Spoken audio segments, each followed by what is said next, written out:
के regarding question पूछा जा सकता है कि अकबर के द्वारा गंगा का स्रोत जानने के लिए किसके काल में एक अन्वेषण दल भेजा गया था। तो उसका आंसर होगा सहजपाल।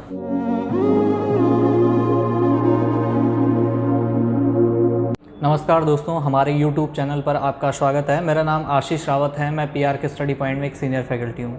दोस्तों, हम यहाँ पर उत्तराखंड का इतिहास पढ़ रहे थे। उत्तराखंड के इतिहास में जो हम करंट में पढ़ रहे थे वो पढ़ रहे थे हम गढ़वाल का पाल या फिर परमार वंश, जिसमें हमने पढ़ा था कि कनकपाल पहला व्यक्ति होता है जो पाल वंश की स्थापना करता है। जो लास्ट क्लास थी उसमें हमने पढ़ा था कि अजयपाल होता है, एक शासक आता है वहाँ पर, जो अजयपाल परमार वंश की वास्तविक संस्थापक के तौर पर जाना जाता है। अजयपाल के द्वारा वहाँ पर जो वर्तमान में हम गढ़वाल शब्द देखते हैं कि 52 गढ़ों को जीत करके गढ़वाल शब्द की उत्पत्ति होती है और उसके बाद वो अपने आप को गढ़वाला कहते हैं, अर्थात गढ़वाला कहता है, अर्थात जो समस्त 52 गढ़ हैं उनका एक छत्र स्वामी। अजयपाल के बाद हमने अगला जो शासक पढ़ा था वो पढ़ा था हमने कल्याण शाह।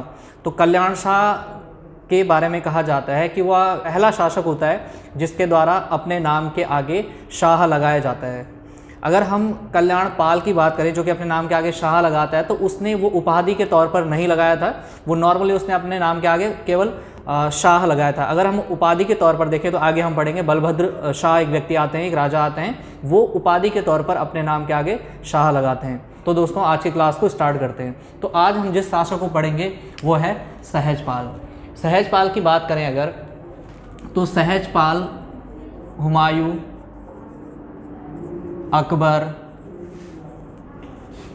भीष्मचंद, बालो कल्याण चंद। सहजपाल मुगल साम्राज्य में हुमायूं और अकबर के समकालीन था, जबकि अगर हम चंद साम्राज्य में देखें तो वो भीष्मचंद और बालो कल्याण चंद के समकालीन था।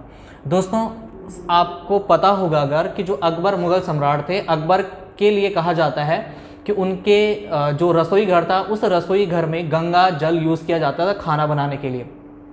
तो इस गंगा जल या फिर इस गंगा का स्रोत जानने के लिए जो अकबर था, अकबर ने एक अन्वेषण दल गढ़वाल में भेजा, क्योंकि जो गंगा है वो गढ़वाल से ही निकलती है। तो एक अन्वेषण दल गढ़वाल में भेजा गया ये चेक करने के लिए कि जो गंगा है, गंगा का वास्तविक स्रोत कहाँ पर है। तो इसके रिगार्डिंग क्वेश्चन पूछा जा सकता है कि अकबर के द्वारा गंगा का स्रोत जानने के लिए किसके काल में एक अन्वेषण दल भेजा गया था। तो उसका आंसर होगा सहजपाल। दोस्तों, अगर बात करें अकबर की, तो अकबर एक बहुत ही महत्वाकांक्षी शासक था। उसने लगभग पूरे भारत को अपने अधीन कर लिया था। लेकिन जो सहजपाल था, सहजपाल कभी भी अकबर की अधीनता स्वीकार नहीं करता है। मतलब वो किसी न किसी तरह से अपने आप को स्वतंत्र बनाए रखने में कामयाब होता है। इसीलिए कुछ शासकों द्वारा इस सहजपाल को राजनैतिक चतुर भी कहा गया है। उसके अलावा सहजपाल के देखें, इसके बारे में देखें तो सहजपाल के कुछ 5 अभिलेख, जो देवप्रयाग में प्रसिद्ध राम मंदिर है, मतलब कि देवप्रयाग का जो रघुनाथ मंदिर है, कहा जाता है इस मंदिर में सहजपाल के कुछ अभिलेख मिले हैं। उसके अलावा दोस्तों, इस सहजपाल को जो एक पुस्तक है मानवोदय काव्य, इस मानवोदय काव्य में सहजपाल को कुशल प्रशासक भी कहा गया है। दोस्तों, सहजपाल के बाद जो अगला शासक बनता है 43वें नंबर का, वो है बलभद्र शाह, और 1575 से 1591 इसका टाइम पीरियड था। तो पहली बात तो इसके नाम में ही नोटिस करने वाली है कि इसके द्वारा शाह की उपाधि धारण की गई थी। इससे पहले हमने जो कल्याण शाह पढ़ा था तो उसमें उसने अपने नाम के आगे शाह जरूर लगाया था, लेकिन वो उपाधि के तौर पर नहीं लगाया था। अगर आयोग की बात करें हम, तो आयोग अगर क्वेश्चन पूछता है कि किस परमार शासक के द्वारा सर्वप्रथम शाह की उपाधि धारण की गई थी, तो उसका आंसर बलभद्र शाह ही होता है। उपाधि के तौर पर बलभद्र ने ही शाह की उपाधि धारण की थी। अब बात कर लेते हैं कि शाह की उपाधि किसने इसे दी थी। तो दोस्तों, मैक्सिमम बुक्स में इसमें लोधी लिखा रहता है, लेकिन जब 1575 में शासक बनता है तब तक मुगल वंश वहाँ पर आ चुका होता है, लोधी वंश समाप्त हो जाता है। तो थोड़ा इसको लेकर के कन्फ्यूजन है कि एक्चुअल में इसे शाह की उपाधि दी किसने थी, लेकिन ये पहला व्यक्ति था जिसने शाह की उपाधि धारण की थी। बलभद्र की बात करें तो बलभद्र कुमाऊं के लक्ष्मी चंद रुद्रचंद अकबर के समकालीन था। ये चंद शासक इन दोनों बलभद्र शाह लक्ष्मी चंद और रुद्रचंद के समकालीन था, जबकि अगर मुगल में देखें हम तो मुगल में ये अकबर के समकालीन था।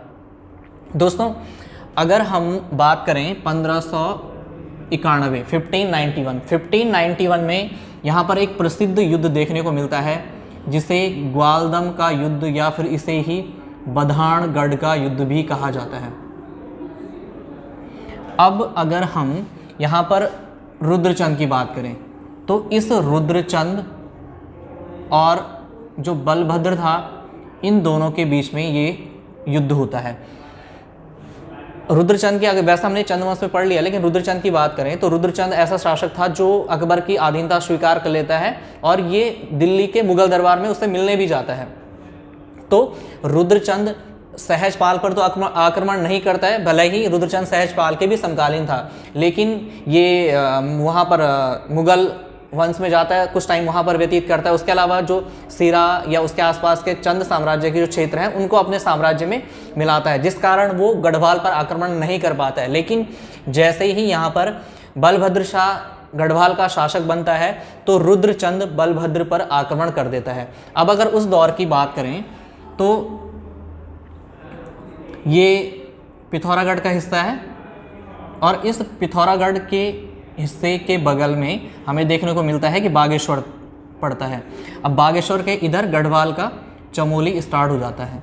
चमोली के आसपास इधर कहीं ग्वालदम या फिर बधानगढ़ पड़ता है और यहाँ पर चंपावत और अन्य कुमाऊं के जिले थे।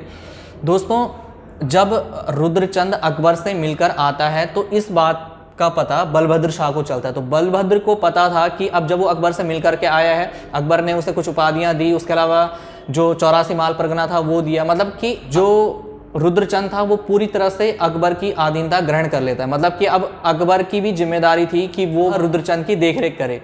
तो रुद्रचंद जैसे ही वहाँ पर आता है, उसके पास पहले भी शक्तियाँ थी और उसकी शक्तियाँ बढ़ जाती है, तो वो आते ही सहजपाल पर तो आक्रमण नहीं करता है लेकिन बलभद्र पर आक्रमण करता है।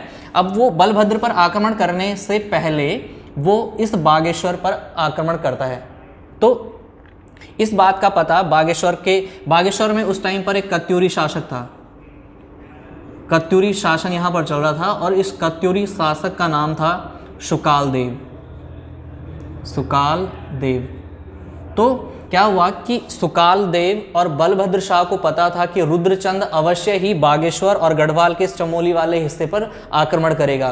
तो उसके आक्रमण करने से पहले ही सुकाल देव और जो बलभद्र था ये दोनों एक दूसरे से संधि कर लेते हैं। संधि के तहत कहा जाता है कि अगर रुद्रचंद यहाँ पर आक्रमण करेगा तो ये दोनों संयुक्त रूप से उसका विरोध करेंगे, उसके खिलाफ लड़ेंगे। तो वैसे ही होता है, वो आक्रमण करता है। अब इन दोनों ने पहले संधि कर ली थी तो ये उसका विरोध करते हैं। अब जब ये दोनों की संयुक्त सेना थी तो जिस कारण से जो ये ग्वालदम का युद्ध था उस ये वाला युद्ध रुद्रचंद हार जाता है और बलभद्र और जो सुकाल देव हैं ये दोनों उस युद्ध को जीत जाते हैं। उसके बाद दोस्तों अगर हम अगले पॉइंट की बात करें तो बलभद्र शाह जो था उसका जिक्र अकबरनामा में भी किया गया है। अकबरनामा में उसका जिक्र किया गया है। अकबरनामा में कहा गया है कि जो गढ़वाल का शासक बलभद्र था वो मुगल साम्राज्य में एक राजदूत भेजता है। तो और इसी राजदूत को भेजने के साथ ही गढ़वाल और मुगल शासकों के बीच में एक परंपरा स्टार्ट हो जाती है, वो थी राजदूत भेजने की परंपरा। तो क्वेश्चन पूछा जा सकता है कि गढ़वाल का कौन सा शासक था जिसके कार्यकाल से गढ़वाल और मुगल के बीच में राजदूत भेजने की परंपरा शुरू हुई? तो उसका आंसर होगा बलभद्र शाह। उसके अलावा बलभद्र शाह की तुलना भीमसेन से भी की जाती है। इसके बारे में कहा जाता है कि जो इनका दरबार रहा होगा वहाँ पर एक भारी सा दरवाजा था, उस दरवाजे को कोई हिला नहीं सकता था। मतलब कि 14-15 व्यक्ति चाहिए थे उसे हिलाने के लिए, लेकिन बलभद्र ने उसे अकेले ही हिला दिया, तब से उसे भीमसेन भी कहा जाता है। उसके अलावा दोस्तों कि जो बलभद्र शाह था, बलभद्र शाह के अकबर के साथ अच्छे संबंध थे, लेकिन उसने कभी भी अकबर की अधीनता ग्रहण नहीं की। इससे पहले भी हमने देखा है कि गढ़वाल का कोई भी ऐसा शासक नहीं आता है जो मुगलों की अधीनता स्वीकार करता है। तो ये जो बलभद्र था ये भी अपनी स्वतंत्रता बनाए रखने में कामयाब रहता है। दोस्तों उसके बाद जो 44वें नंबर का शासक बनता है वो है मानशाह। मानशाह 1591 से 1611 तक शासक रहता है। अब तक हम पूरे गढ़वाल शासकों को देखें या फिर लास्ट तक जितने भी गढ़वाल शासक रहे होंगे उनमें सबसे शक्तिशाली जो शासक था वो अजयपाल को माना जाता है, और अजयपाल के बाद दूसरा सबसे योग्य और जो शक्तिशाली शासक था वो इस मानशाह को ही माना जाता है।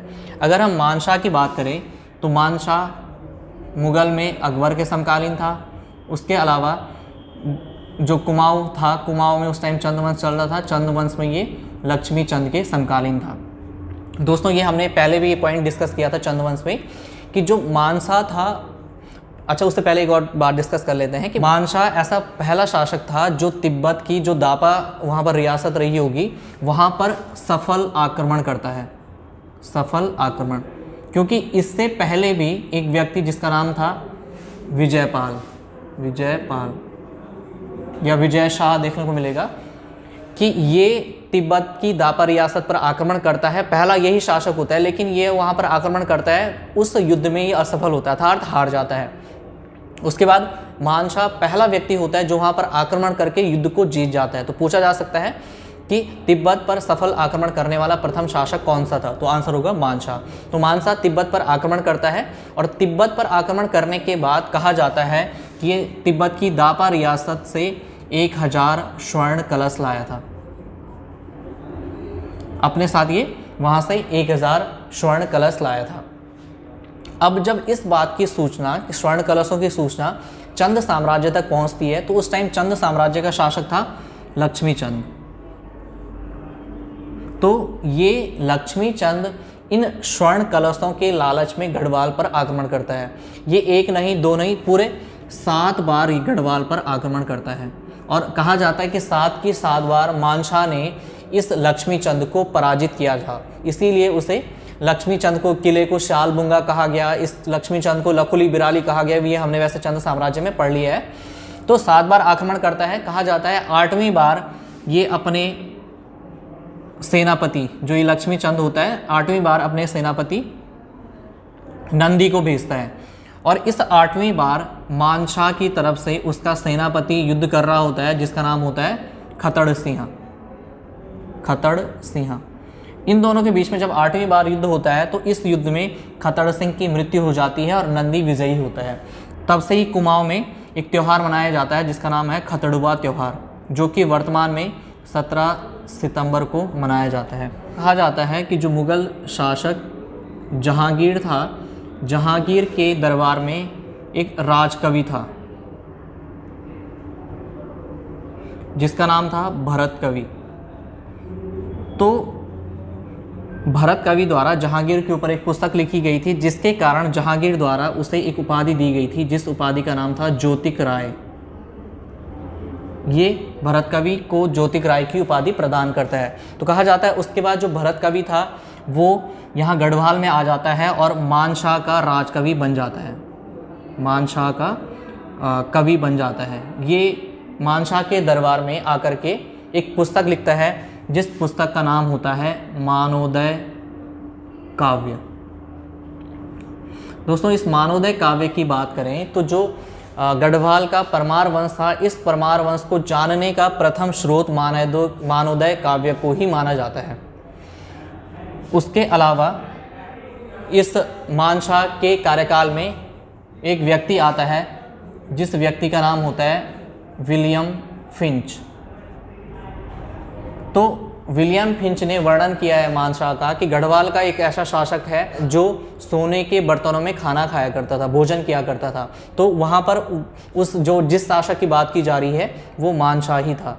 उसके अलावा इस मानशाह की तुलना अजयपाल या फिर दानवीर कर्ण से भी की जाती है। दानवीर कर्ण, ये इसके बारे में एक फैक्ट है। अगला फैक्ट मैं पहले बता चुका हूँ कि अगर गढ़वाल के सबसे शक्तिशाली और योग्य शासकों की बात करेंगे तो पहला योग्य शासक अजयपाल था और दूसरा योग्य शासक मानशाह को माना जाता है।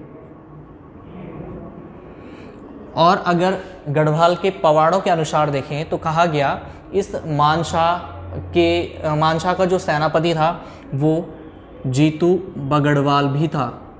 कहा गया कि मानशाह के द्वारा इस जीतू बगड़वाल को तिब्बत पर आक्रमण करने के लिए भी भेजा गया था। तो दोस्तों आज के क्लास में हमने ये 3 शासक पढ़े हैं।